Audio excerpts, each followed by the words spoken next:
बस्तीवासियों को सीएम बघेल ने दी सौगात, नेहरू मेमोरियल पार्क का किया लोकार्पण।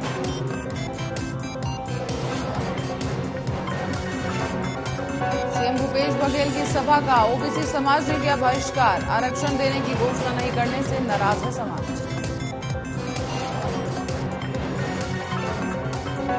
उज्जैन में मुगलों पर जमकर बरसे गीतकार मनोज मुंतशिर, ताजमहल को लेकर कही बड़ी बातें।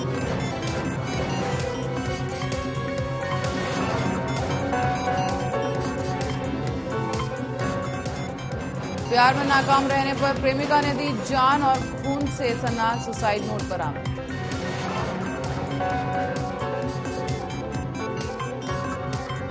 नमस्कार, आर्य न्यूज देख रहे हैं आप। मैं हूं आपके साथ पल्लवी सिंह। मध्य प्रदेश और छत्तीसगढ़ की खबरों की ओर शुरुआत करेंगे मुख्यमंत्री भूपेश बघेल से, जहां आज पलारी विकासखंड अंतर्गत ग्राम जरवे में राजधानी मार्बल से बनी पूर्व प्रधानमंत्री इंदिरा गांधी की 6 फीट ऊंची प्रतिमा का अनावरण किया गया है। इस दौरान उन्होंने प्रतिमा का माल्यार्पण किया और इसके साथ ही उन्होंने प्रतिमा की प्रशंसा करते हुए स्थानीय जनप्रतिनिधियों, ग्रामवासियों समेत ग्राम पंचायत की पूरी टीम को बधाई दी है।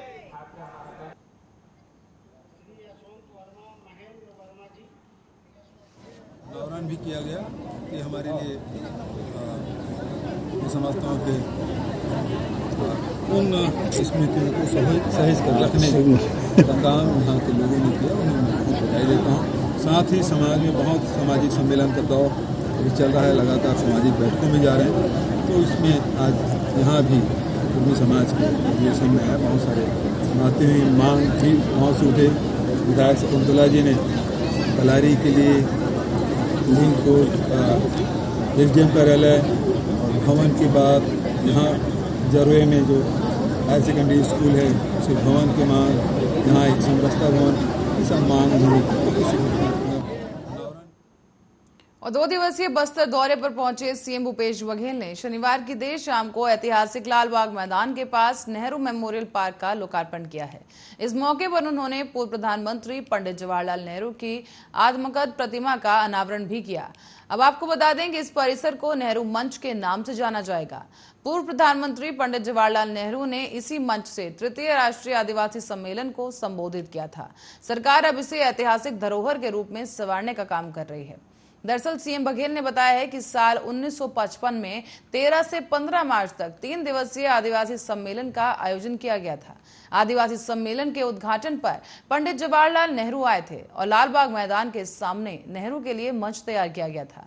इसी मंच से उन्होंने देश को संबोधित किया और 67 साल बाद ऐतिहासिक नेहरू मंच का जीर्णोद्धार किया जा रहा है। अब लगभग 1 एकड़ क्षेत्र में नेहरू मेमोरियल पार्क विकसित किया जा रहा है और लगाए गए 5 स्तंभों में पंडित जवाहरलाल नेहरू के जीवन से संबंधित जानकारी दी गई है। लोकार्पण कार्यक्रम के बाद सीएम बघेल जगदलपुर में बादल अकेडमी भी पहुंचे, जहां उन्होंने बादल अकेडमी में उन्होंने कार्यक्रम के तहत बादल पत्रिका का विमोचन भी किया है। पत्रिका में बस्तर की विभिन्न परंपराएं, रीति रिवाज की जानकारियां हैं और आपको बता दें कि नगरनार में निर्माणाधीन एनएमडीसी स्टील प्लांट का भी संचालन किया गया, जिसके सवाल पर सीएम ने कहा है कि छत्तीसगढ़ सरकार ने पहले ही विधानसभा में कहा था कि एनएमडीसी स्टील प्लांट को राज्य सरकार के हाथों में सौंप दिया जाएगा, लेकिन केंद्र सरकार की सूचना मिली है कि मैकन नामक कंपनी के हाथों में इसे दिए जाने वाला है।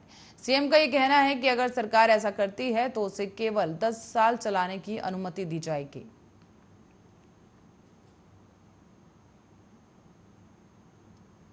तो वहीं मध्य प्रदेश के उज्जैन में आए गीतकार मनोज मुंतशिर ने मुगलों को लुटेरा बताकर उन पर हमला बोला है। समारोह में मनोज मुंतशिर ने कहा कि ताजमहल देश में प्यार के नाम पर बनाया गया था, वो भी ऐसे समय में जब देश में भूखमरी थी। भारत में 35 लाख लोग भूख से मर रहे थे। बता दें कि मनोज मुंतशिर उज्जैन गौरव दिवस की पूर्व संध्या पर आयोजित एक कार्यक्रम में शिरकत करने पहुंचे थे। तो वहीं इस दौरान उन्होंने लोगों को संबोधित करते हुए ये चंद बातें कही। मनोज मुंतशिर कहते नजर आए कि उसने उस दौरान 9 करोड़ रुपए में एक मकबरे पर खर्च कर दिए, जिससे पूरे भारत की गरीबी खत्म हो सकती थी। एक तरफ हमने महाराजा विक्रमादित्य को देखा और एक तरफ हमने इन लुटेरों और डकैतों को देखा। ये भी हमारा दुर्भाग्य था। मनोज ने यह भी कहा कि अब ताजमहल बन गया है, अब हम विवश हैं कि एक एजेंडे के तहत इतिहास लिखने वाले द्वारा हमें इतिहास बताने की कोशिश की जाए कि ये प्रेम की निशानी है। कार्यक्रम के दौरान मुंतशिर यही नहीं रुके, उन्होंने आगे ये भी कहा कि अगर ताजमहल प्यार की निशानी है तो चित्तौड़ क्या है, जहां पर हमारी मां रानी पद्मिनी ने अपने पति राजा रतन सिंह की जुदाई में जलते हुए कुंड में वो कूद गई थी, लेकिन अलाउद्दीन खिलजी को छूने तक नहीं दिया। उन्होंने ये भी कहा कि प्रेम की निशानी जानना है तो उस पुल को देख लो जिसे हमारे भगवान श्री राम ने अपनी प्यारी पत्नी सीता को रावण के चुंगल से छुड़ाने के लिए समुद्र की छाती पर बांधा था। वो प्रेम की निशानी है। उन्होंने ये भी कहा कि आप हमें जोधा अकबर सलीम अनारकली के प्यार की झूठी कहानियां बताएं। इस भ्रम को तोड़ने का समय आ गया है। प्रेम सीखना है तो भगवान श्री राम से सीखो।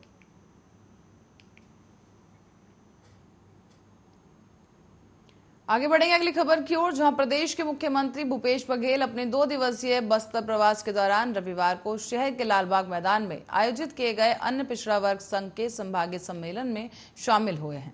इस सम्मेलन में बस्तर संभाग के हजारों की संख्या में ओबीसी वर्ग के लोग पहुंचे हुए थे और सम्मेलन में सीएम के द्वारा ओबीसी समाज को आरक्षण देने की घोषणा नहीं करने से नाराज समाज के हजारों लोगों ने सीएम की सभा का बहिष्कार कर दिया। आपको बता दें कि मुख्यमंत्री के संबोधन के बीच देखते ही देखते सभी लोग सभा से उठकर बाहर निकल गए और कुर्सियां खाली हो गई। यही नहीं बल्कि बहिष्कार के दौरान आनन फानन में सीएम भूपेश बघेल ने ओबीसी समाज के लोगों के लिए बस्तर और कांकेर जिले में 50-50 लाख रुपए के भवन निर्माण की घोषणा की, लेकिन समाज के लोगों ने इसे लेने से साफ इनकार कर दिया है। दरअसल लालबाग मैदान में रविवार को ओबीसी समाज के द्वारा संभागीय स्तरीय सम्मेलन आयोजित किया गया था, जहां पर संभाग के 7 जिलों से लोग शामिल हुए थे और इस दौरान ओबीसी समाज के पदाधिकारियों ने सीएम भूपेश बघेल के सामने ओबीसी वर्ग को 27% आरक्षण देने के साथ 5वीं अनुसूची में भी शामिल करने की मांग की थी।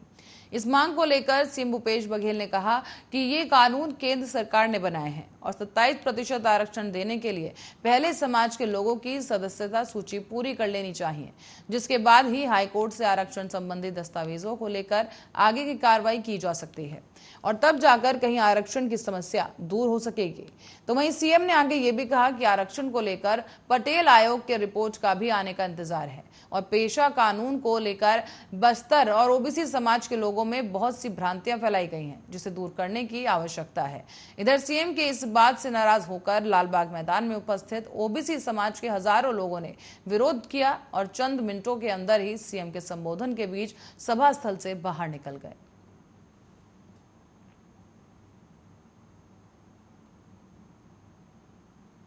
और उत्तर प्रदेश से शुरू हुई बुलडोजर की बयार अब मध्य प्रदेश तक पहुंच गई है।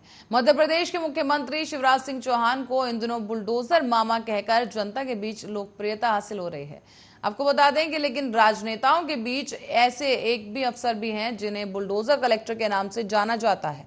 आपको बता दें कि हम बात कर रहे हैं धार्मिक नगरी उज्जैन के डीएम आशीष सिंह की। उज्जैन के कलेक्टर के रूप में साल 2020 में मई के महीने में आशीष सिंह को पदस्थ किया गया था। जिलाधीश आशीष सिंह ने अपने 23 महीने के कार्यकाल में लगभग 1200 करोड़ रुपए से ज्यादा की भूमि को माफियाओं से मुक्त करवा दिया है। इस जमीन पर बुलडोजर चलाकर मध्य प्रदेश में रिकॉर्ड कायम किया गया। आजादी के बाद से अभी तक उज्जैन में 50 से ज्यादा कलेक्टरों की पोस्टिंग हुई, लेकिन अभी तक इतनी बड़ी संख्या में माफियाओं के खिलाफ कार्रवाई अभी तक नहीं देखने को मिली। मुख्यमंत्री शिवराज सिंह चौहान के निर्देश पर माफियाओं के खिलाफ लगातार मुहिम चलाई जा रही है और मुख्यमंत्री शिवराज सिंह चौहान ने शनिवार को उज्जैन में एक बार फिर से कहा कि दबंग और पहलवानों के अतिक्रमण पर बुलडोजर चल जाएगा। उज्जैन में डीएम आशीष सिंह ने ये जानकारी देते हुए बताया कि जिन लोगों के कई साल से शासकीय जमीन पर कब्जे हैं उन्हें कब्जा मुक्त करवा दिया गया है। अभी भी कुछ और सूची बनाई गई है और उज्जैन में लगभग 100 गुंडों के मकानों पर पिछले 2 सालों में बुलडोजर चल चुका है। इतना ही नहीं बल्कि गैर कानूनी ढंग से चलाई जा रही फैक्ट्री को भी तोड़ने की कार्रवाई उज्जैन में हो चुकी है। यही वजह है कि उज्जैन में जनता के बीच डीएम को बुलडोजर कलेक्टर के रूप में जाना जाता है।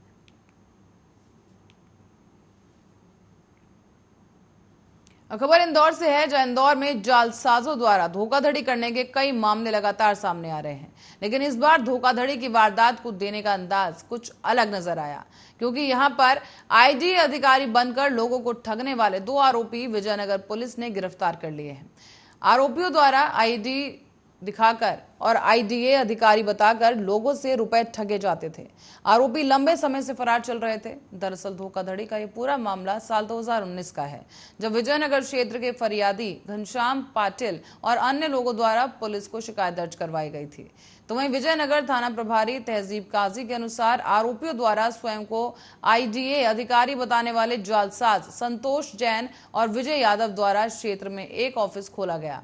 तो वहीं इनके द्वारा आईडी स्कीम के तहत रो हाउस वंचन का काम करने की बात कही गई। और आपको बता दें कि आरोपियों द्वारा अधिकारी बनकर 25 लाख रुपए लूट लिए गए। और वहीं फरियादियों को इनके द्वारा फर्जी आवंटन पत्र भी जारी किए गए। ऐसे में आरोपी पत्र जारी करने के बाद से ही फरार हो गए थे। इसके बाद फरियादियों द्वारा की गई शिकायत के आधार पर पुलिस ने दोनों आरोपियों को गिरफ्तार कर लिया है। फिलहाल आरोपियों से पूछताछ की जा रही है, जिसमें और भी मामले के खुलासे किए जा सकते हैं। पुलिस द्वारा उम्मीद जताई जा रही है कि जल्द ही और भी नाम शामिल जो इसमें होंगे उनके नाम सामने आएंगे। इंदौर पुलिस ने नशे के काले कारोबार का भी इस दौरान भंडाफोड़ किया। पकड़े गए 2 आरोपियों के पास से भारी मात्रा में ब्राउन शुगर जैसे दिखने वाले नशे का पाउडर भी बरामद हुआ है।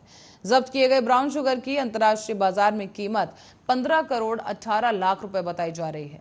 चंदननगर थाना पुलिस ने इस ऑपरेशन प्रहार के तहत अब तक इसे सबसे बड़ी कार्रवाई इसे बताया है। पुलिस को मुखबिर से सूचना मिली थी कि चंदननगर थाना क्षेत्र में 2 संदिग्ध घूम रहे हैं। सूचना पर पुलिस ने आरिफ और कार्तिक को भी गिरफ्तार कर लिया है।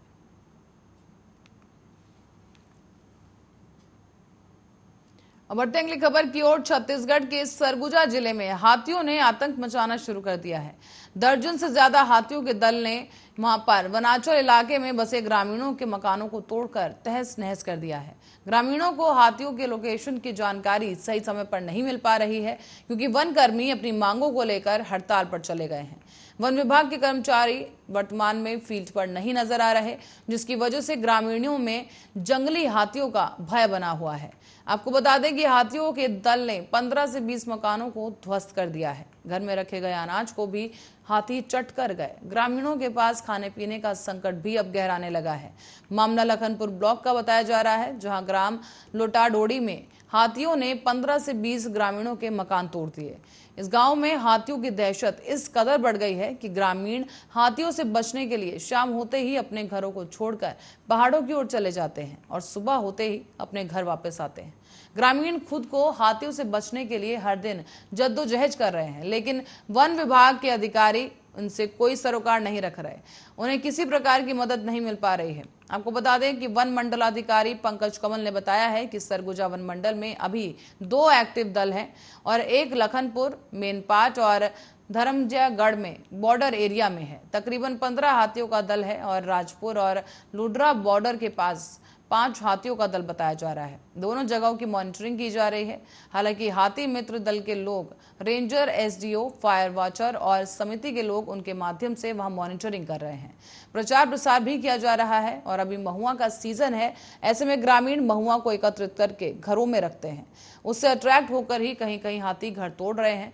लोगों को समझाया भी गया है कि घरों में महुआ ना रखें, जंगल में जहां हाथी है वहां महुआ बनाने ना जाएं।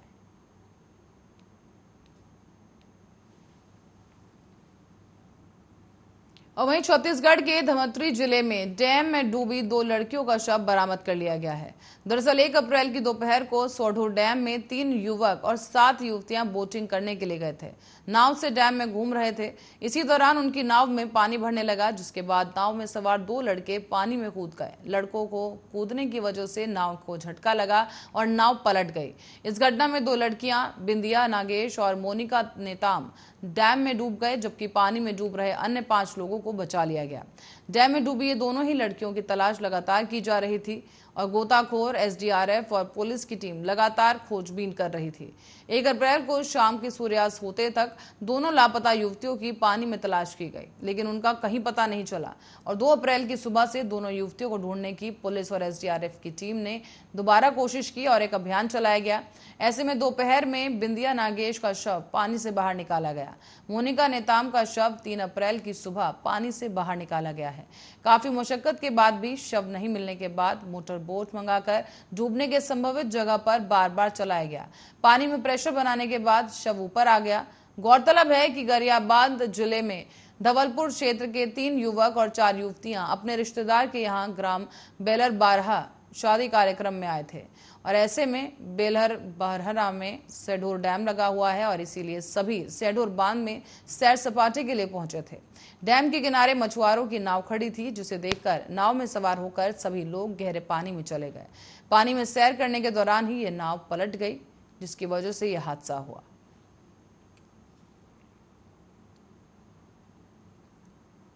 और इंदौर में प्यार में नाकाम होने के बाद आत्महत्या का मामला सामने आया है। एक युवती ने प्रेम संबंध में खून से सना एक सुसाइड नोट छोड़कर खुदकुशी कर ली। इस सुसाइड नोट में लिखा था कि मैं जीते जी तुम्हारी नहीं हो पाई, मगर मरने के बाद तुम पर मेरा अधिकार है। दीपक। घटना इंदौर के एरोड्रम थाना क्षेत्र की है, जहां पर नगीन नगर में रहने वाली 23 साल की शिवानी नामक युवती ने शनिवार की शाम को अपने घर में ही फांसी लगा ली। आपको बता दें कि घटना के वक्त घर में कोई नहीं था, अंदर से कमरा बंद था और युवती ने सबसे पहले नस काटने की कोशिश की। मरने से पहले युवती ने खून से सना एक सुसाइड का नोट भी छोड़ा है। बताया जा रहा है कि युवती को शादीशुदा दीपक नाम के एक युवक से प्यार हो गया था। समाज के बंधन को युवती तोड़ पाने में असफल रहने पर फांसी लगाकर जान दे दी। युवती के पिता छतर सिंह तोमर का कहना है कि बेटी घर से बाहर नहीं निकलती थी और वो बीकॉम फाइनल की परीक्षा पास कर चुकी थी। बताया यह भी जा रहा है कि दीपक युवती का दोस्त था, करीब 1.5 साल से ही घर पर नहीं आया था। युवक के पहले से ही शादीशुदा होने की जानकारी मिली, बावजूद इसके दोनों में प्रेम संबंध चलता रहा। युवती दीपक से शादी करना चाहती थी, लेकिन दीपक शादीशुदा होने के साथ साथ 2 बच्चों का पिता भी था। बताया जाता है कि युवती और दीपक की पत्नी में कुछ दिन पहले ही विवाद हुआ था। विवाद की जानकारी परिजनों तक भी पहुंची। घटना के बाद से दीपक ने घर आना जाना छोड़ दिया था और ऐसे में थाना अधिकारी ने जांच के दौरान बताया है कि युवती के कमरे से खून से सना सुसाइड नोट बरामद हुआ है। शव का पोस्टमार्टम जिला अस्पताल में करवाया जा रहा है और फिलहाल ये मामला दर्ज कर आगे की कार्रवाई शुरू कर दी गई है।